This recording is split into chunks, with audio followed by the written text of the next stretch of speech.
बैजूनाथ की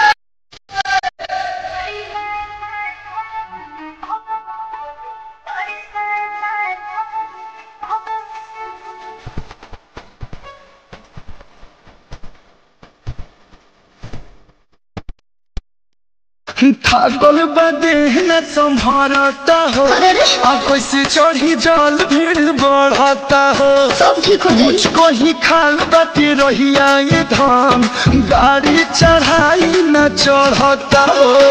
बिना दम लगहिले न बाटे उपाय अरे बाटे उपाय जब मारे लचिला हर मोल बंदे तब हकला बला मुआ गाड़ी से तब हकला बला मुआ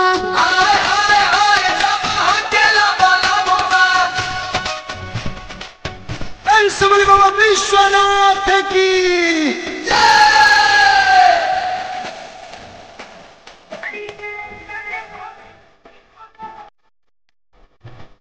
गाजा पियल ना हटे अपराध कि लालख करो तारो इ तो बाबा के हटे प्रसाद ये धन कहे डर तारो